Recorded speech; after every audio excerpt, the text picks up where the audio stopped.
everybody. What I'm telling you about today, I'm telling you about the UK and how some of these drug traffickers are getting convinced that it's safe to bring weed through the airport in the UK, and it's not working out so well. Jason's going to get mad, but it's going to take me a second. There we go. Hundreds of cannabis couriers have been arrested at UK airports, fooled by traffickers into thinking British authorities are lenient on cannabis offenses. Many couriers who can up to 10,000 pounds are from countries where cannabis is legal for personal use, such as Canada, Thailand, and parts of the U.S. The National Crime Agency, NCA, reports that these couriers are under false impression that they will only face fines if caught. Charles Yates, the NCA's deputy director, highlights the stark reality. Arrests and jail sentences are increasing. In 2022, there were 17 arrests, which jumped to 136 last year and 378 so far this year. Cannabis seizures have risen from 2 to 15 tons. A notable case involved a man from Los Angeles carrying 158 kilos of cannabis valued at 1 million pounds, who was sentenced to over 3 years in prison. Another incident saw 11 Brits arrested at Birmingham Airport with 510 kilos of cannabis. James Babbage, the NCA Director General of Threats, warns potential couriers about the severe consequences of smuggling, emphasizing the high risk of capture. The NCA is working closely with border force and international law enforcement to dismantle drug trafficking networks.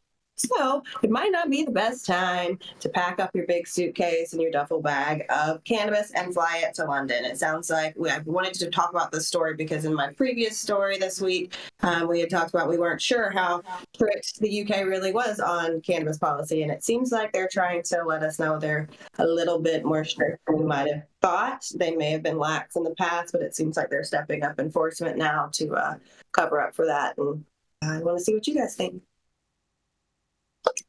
Yeah, it's very interesting, Jenny Beth, and thank you for staying on these UK stories.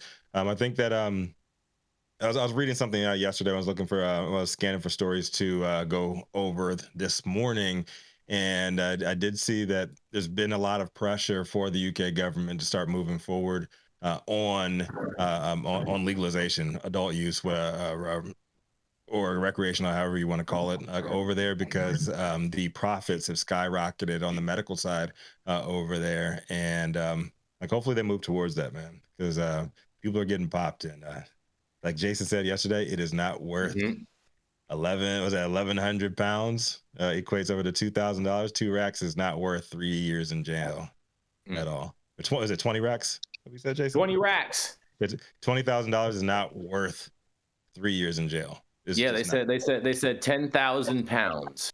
Yeah, do not believe the plug telling you like, oh yeah, they don't really give you a slap on the wrist. Like, nah, man, fuck that.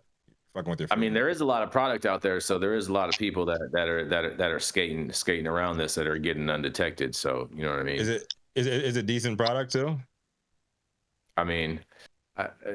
California, did you hit up the top? Yeah, it is. I mean, yeah, it is. Everybody in the world loves California weed. Whoever's taking it out there, God bless you guys. But there's also a lot of cannabis cultivated in the UK. There is like a very large underground trap market there. And so I think, they really are going to have to open up and have some kind of real access for people that they're going to continue to waste. I would love to see how much these enforcement efforts cost, because to go from 17 to 378 so far this year, we've got plenty of year left. They definitely have stepped up something. So, I mean, is it worth it, or could we just kind of find a way to make money off of this and actually allow people access? That'd be great. Yeah, I think it's a supply and demand thing, that there's demand and that the supply is not being met, and this is where the trap market survives, right? Mm-hmm. Yeah, allegedly. Usually European, or hell, like most other countries, they follow the data, unlike over here. I mean, do they have for-profit prisons over there? I don't know. If not, I mean, there's no reason to keep on feeding these people into the prisons. Legalize that, tax it, and get your money. They're not going to do that out there. They're not. It almost seems like petulance. Like, we told you can't do this, and you're doing it anyways, and made a clown of us, so we're going to throw you all in prison. Mm-hmm. Well, at least they're not 10 to 20 year fucking their life sentences like we're seeing over here. At the very least, the UK, South Carolina.